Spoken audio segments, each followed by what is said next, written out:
Hello, sir. Good evening. How are you? I am good.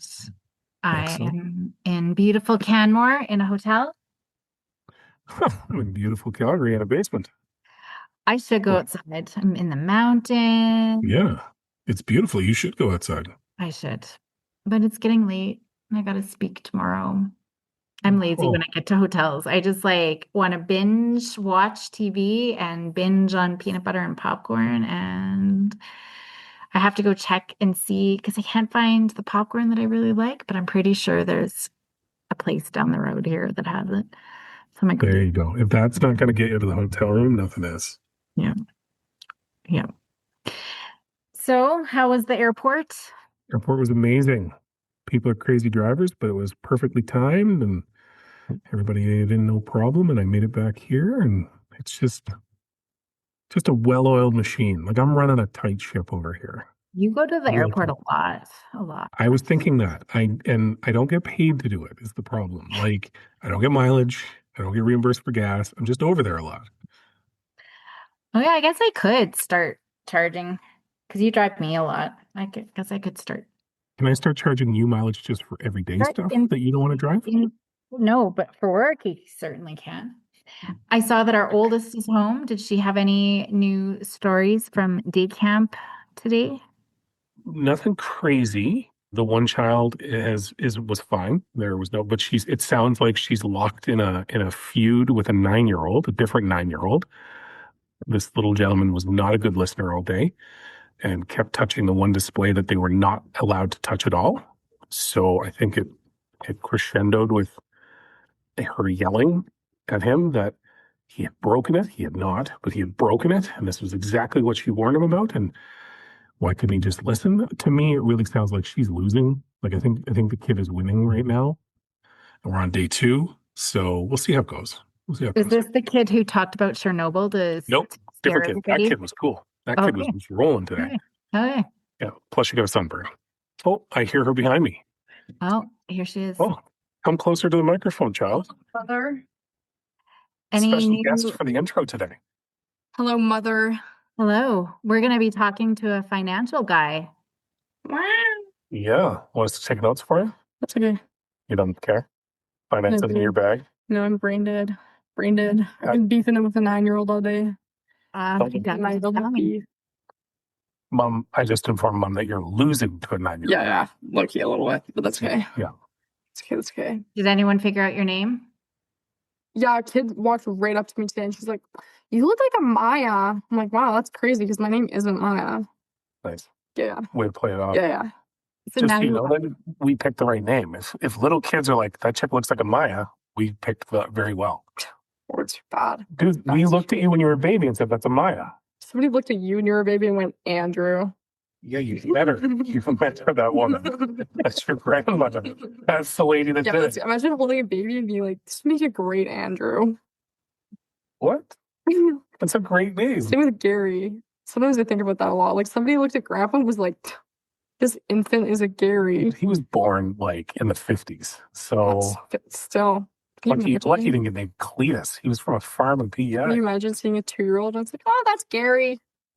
It's a weird one. There's a great song about that where a guy wrote us, I'll send it to you, where a guy, Cash. no, it's another country guy, but he sings about how there's not many Garys anymore. He's not wrong. There you go. There's a little side mission from the two of us. I'm going to trivia. have fun. Thanks. Nerd. Aww.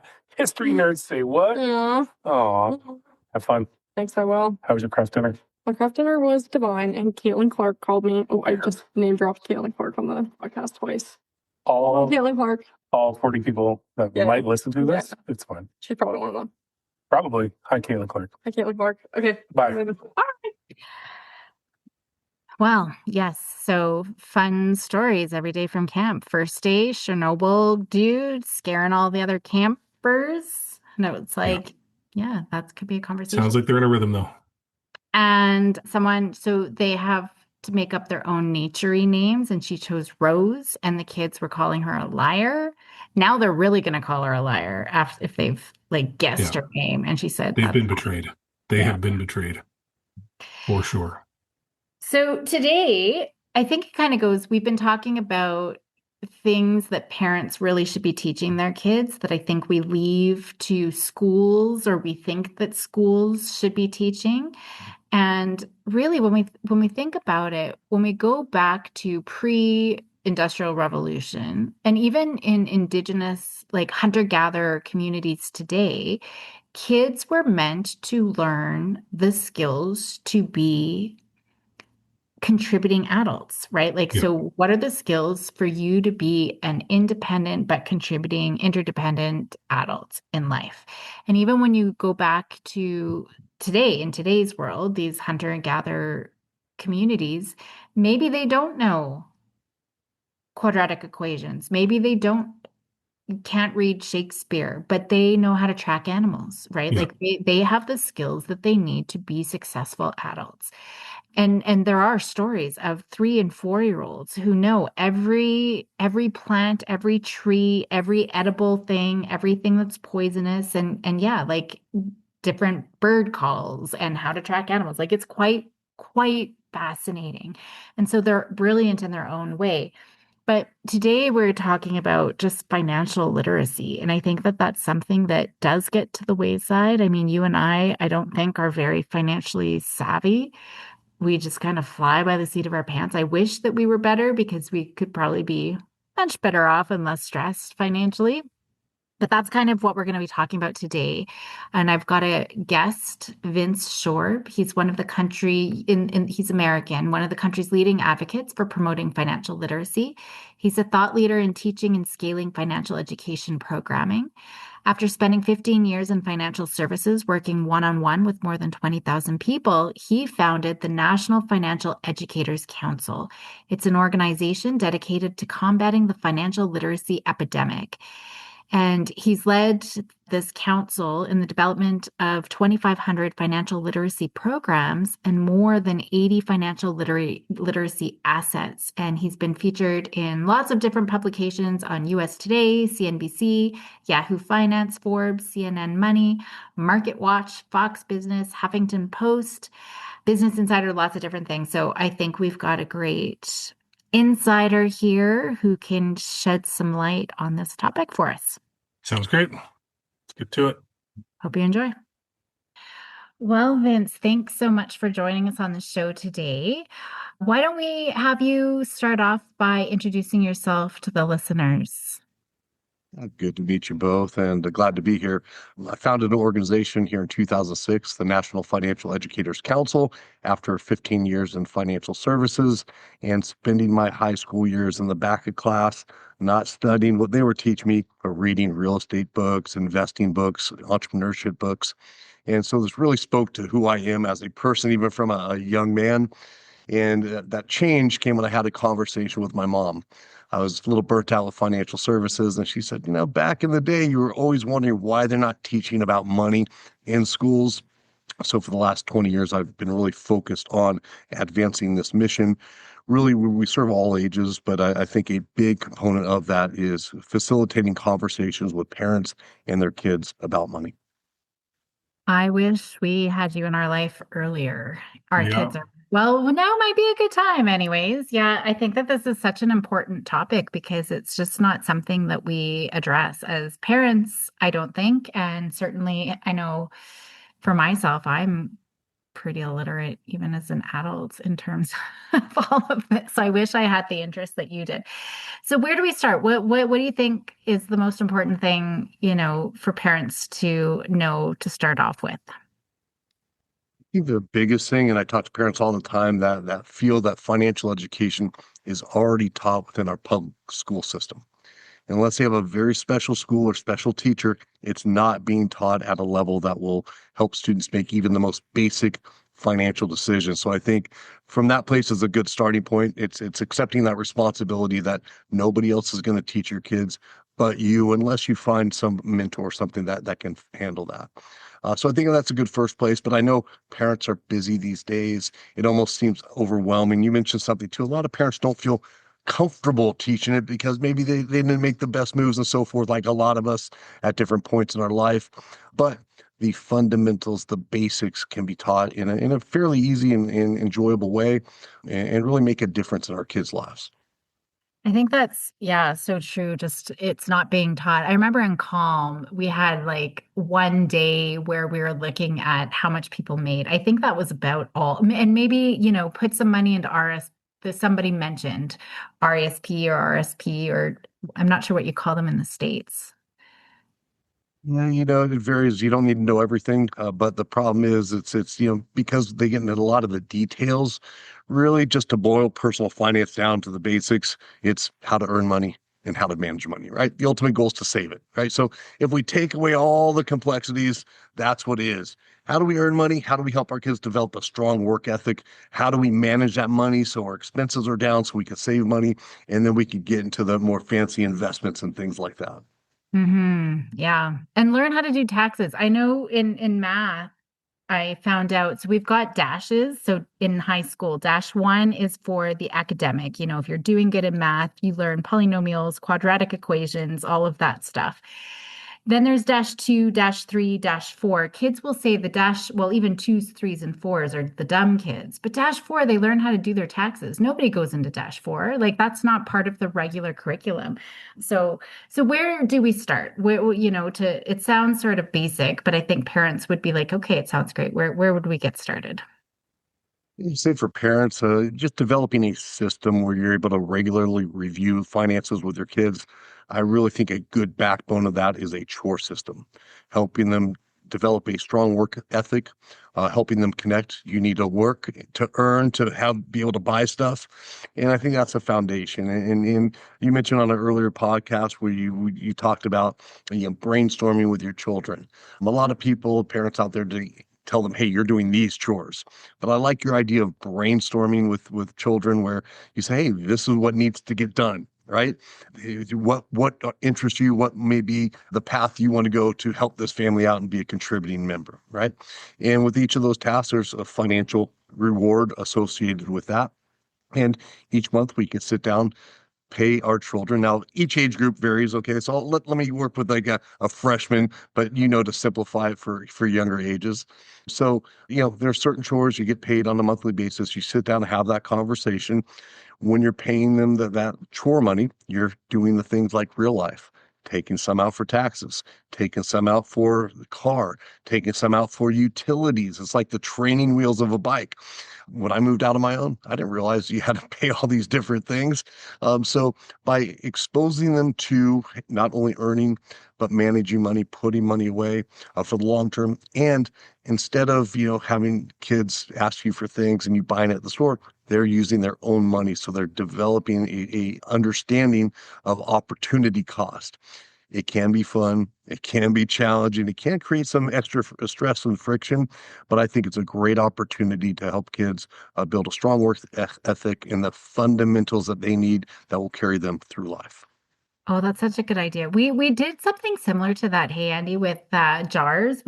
So Yep. let's say this is your $10 and 10% goes to pet maintenance. 10% goes to, we kind of broke it down, in terms of your own savings. We did have a tax fund, a travel fund, and then mad money. So whatever was left over was mad money. That's yours to spend however you want. And then they each were working towards saving up for something specific as well. So we did do that. And it was actually, we had the money and they're splitting it up into jars. Do you think having the actual money and doing that physically or is helpful, or can they do it online with, I don't know, with spreadsheets? Like how would you kind of track that? Great question. I think it depends on the kid, right? The younger they are, the more physical it needs to be. They need to feel, touch, experience that. As they get older, you may have some real analytical kids. Our community relations director's son, he's big into the math, the he's going to be in the quantum finance.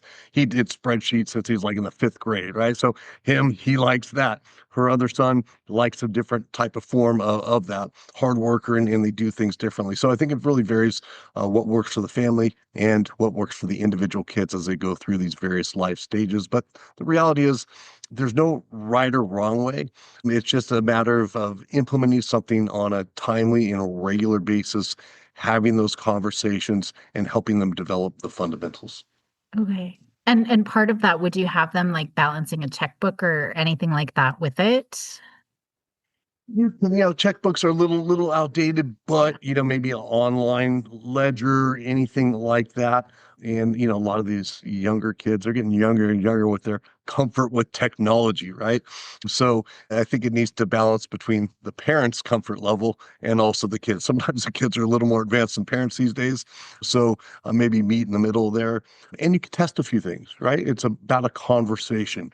Do you like this way or this way? Hey, we can do it, and giving them those opportunities to create together. You're creating the system together. I think it builds family unity. There's conversations taking place. Everybody's working towards some goals.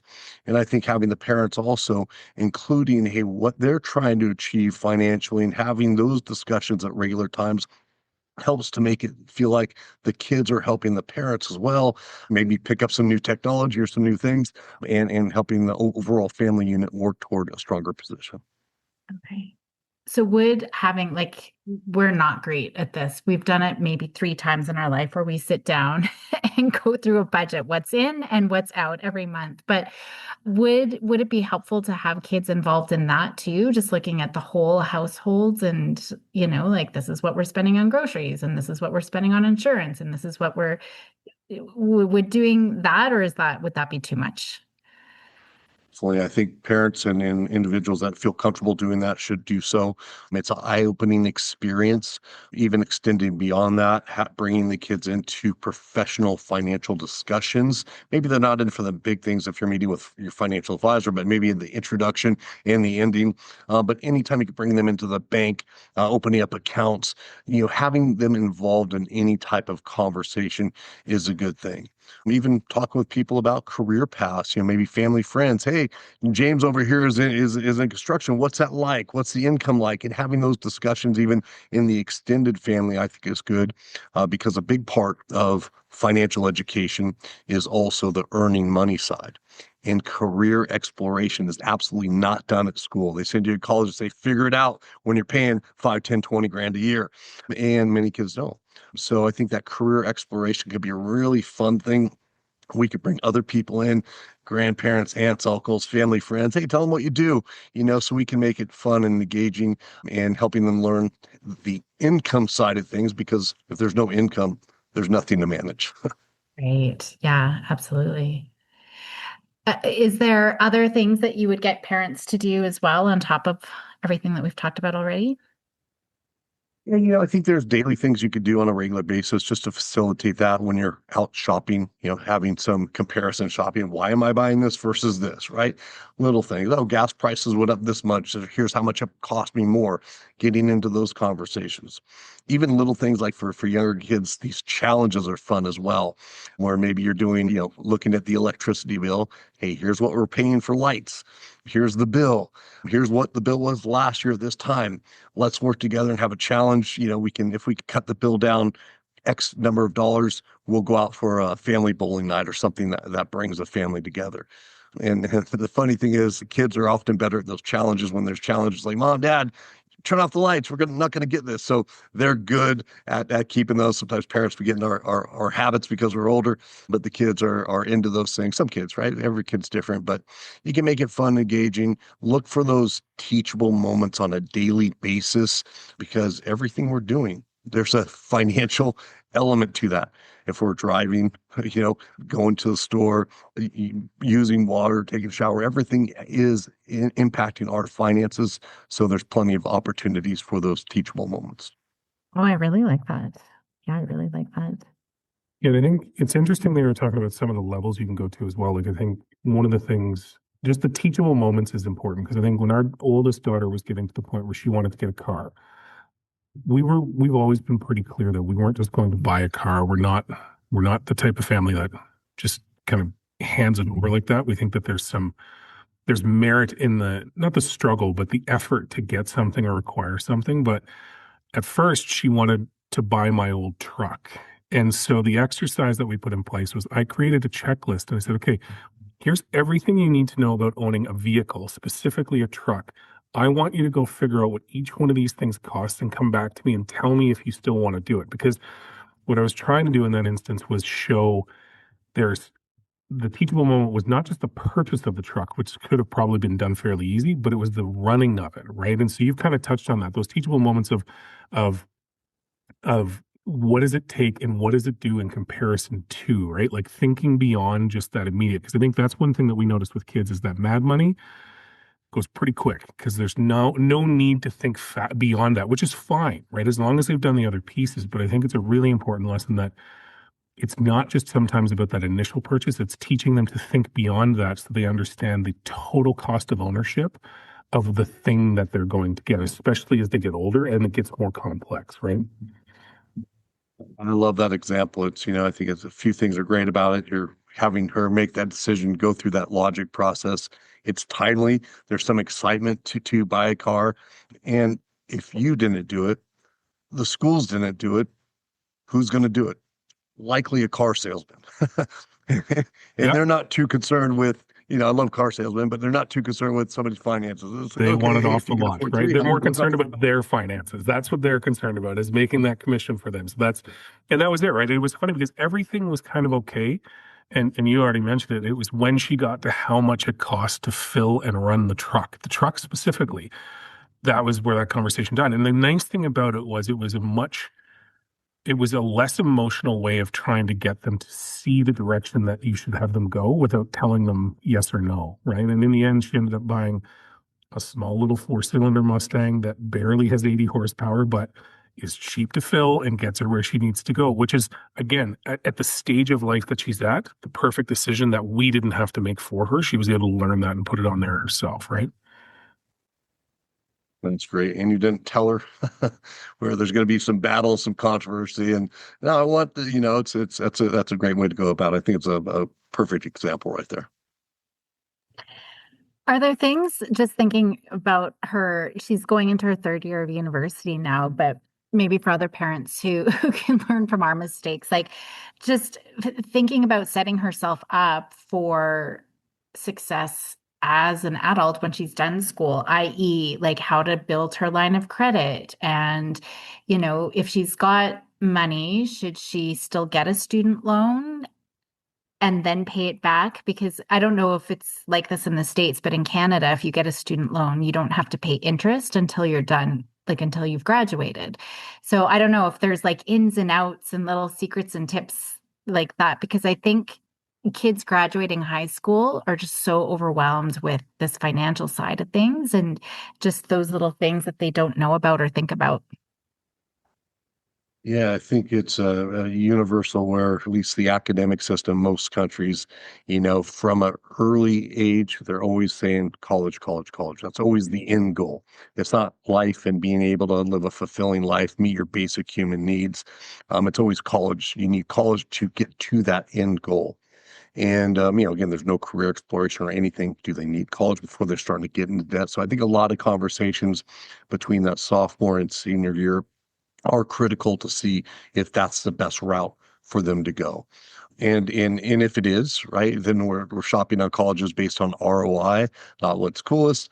And if there's an opportunity to at least pay for college or offset student loans, wonderful thing.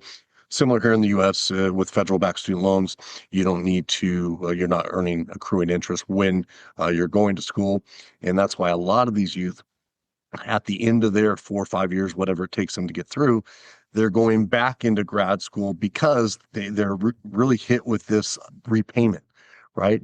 So here in the U.S., 25% of students currently, as of March, are behind on their payments. And so they're adding years to the schooling so they don't have to get into that.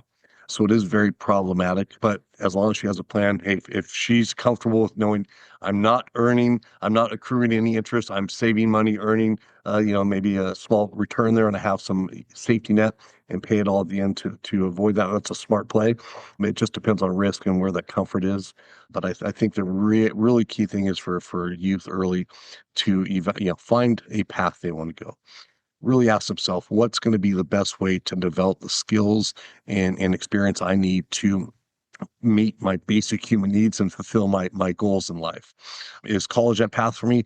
Hey, how do I minimize debt in going through college so that I'm not having this big repayment at the end? I think the scary thing is with student loans compared to like credit cards, with credit cards, you're 18, you have a good weekend with your friends, you blow a grand, you're faced with next month that bill.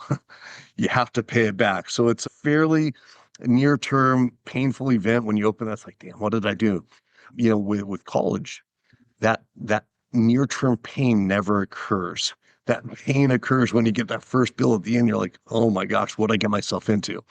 So it's a major investment for these youth, and I think there should be a ton of education around that. Again, schools aren't doing it, so parents, it's really critical. You're helping to shape that decision. Yeah. And should they, just to build their credit rating and things like that, should they be getting a credit card right when they are able to, or are there other things that they could be doing, or is that even something important that they should be thinking about? I think the earlier you can start, the better, but it depends on the kid. Right. Some Yeah. kids like me, I was always very frugal, right? Saved every penny, never spent anything early on. And my sister, on the other hand, money in, money out. Right? She became better as she grew. But so it really depends on the kid. I think a potential safer way to start is with secured credit cards and things that have protective features. To set up a credit card first, I think you need a baseline foundation, obviously a bank account with some form of automatic payment that goes to that credit card. The worst thing you want is to have this great intention of building your credit and forget a payment. It's easy when you're young. It's your first experience doing that. It takes time. The 29th of the month for most people, there's an alarm bell that goes off. Hey, yeah, I need to pay bills.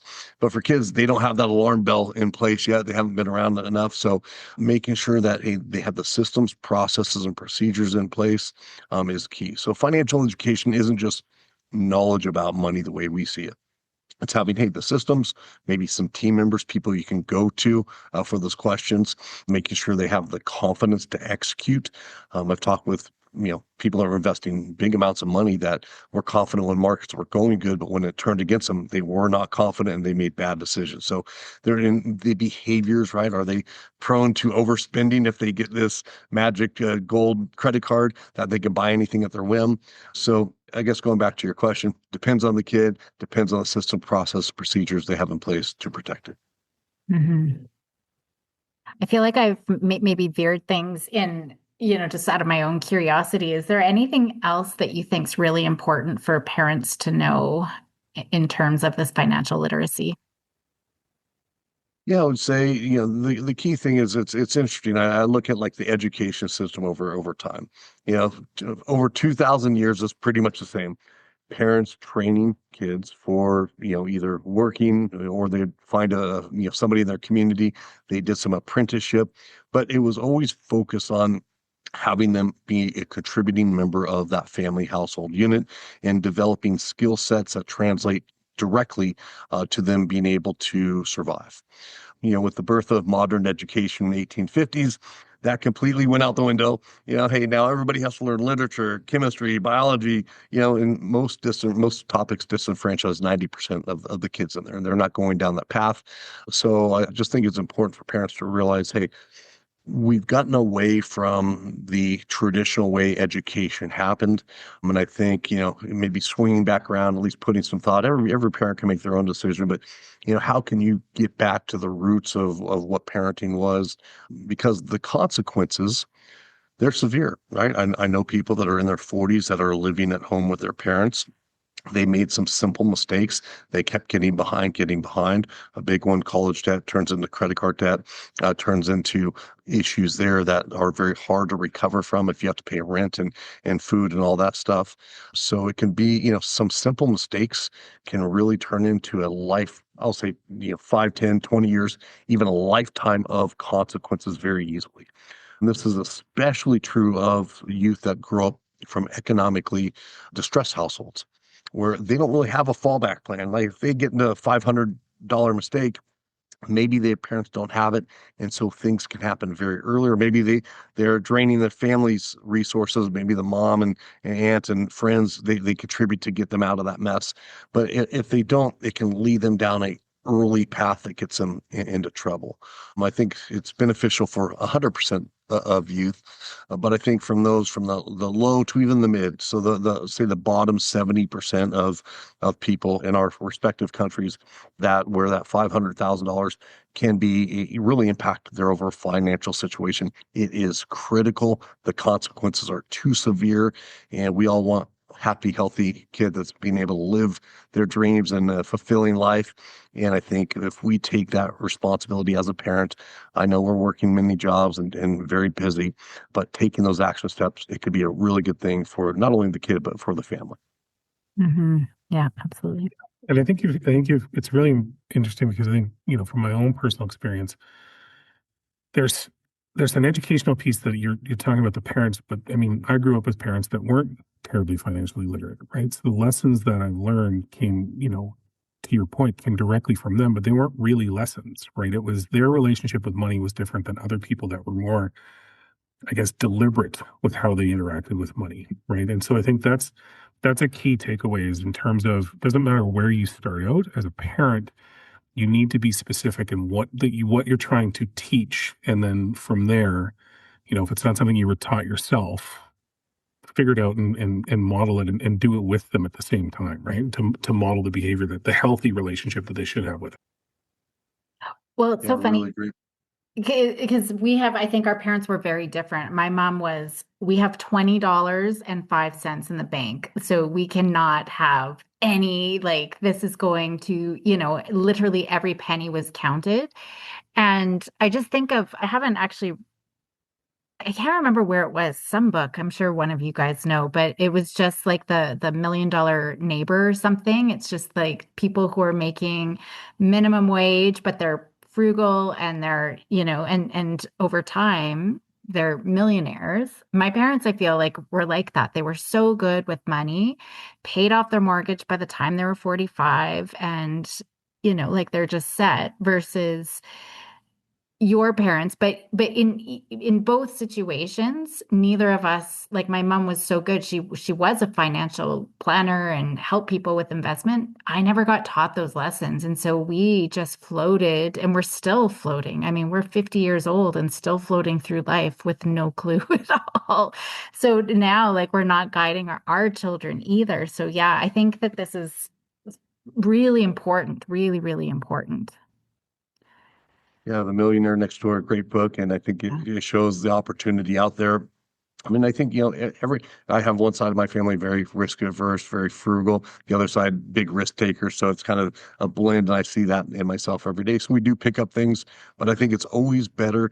Parents might feel like, hey, I'm not the best person to do this, but I always think it's better to learn from parents if parents can have open dialogue. Hey, this is kind of a mistake I made. And this is where I got off track. We're trying to get back on having those conversations because, again, the alternative salespeople, but also advertisers from age of when they're born, advertisers are training the next generation of consumers, and it's influencing their peer network, which is social and expanded these days compared to when I grew up. And it's tough out there. So we're not only educating, helping them develop positive habits, but we're also counteracting the negative influence that they're experiencing every day. Yeah. Well, this has been a good reminder, a great conversation, and just a good reminder of some of these things that we need to focus on for our kids because we do get caught up, I think, as parents and maybe some of the wrong the wrong types of things that we need to be doing. I will have all of your information in the show notes, but for people who are listening right now and want to reach out to you, where's the very best way to find you? Actually, LinkedIn, Vince Shorb, Shorb. If you connect with me, we have chore guides and things I'm happy to send you complimentary. In addition, we have a website, financialeducatorscouncil.org. That's really geared toward those that want to bring financial education programming to their community. So we know parents are busy, so we train educators, certified financial education instructors to deliver programming in local communities to help offset the burden many parents have, right? It's challenging. And also give a trusted source of information. So that's financialeducatorscouncil.org. But I really appreciate you guys having me on, and thanks for what you're doing. Yeah, it's great having you, and those sound great. I'm gonna definitely check them out. Thank you so much for taking the time to chat with us. Thanks, Vince. Thanks again.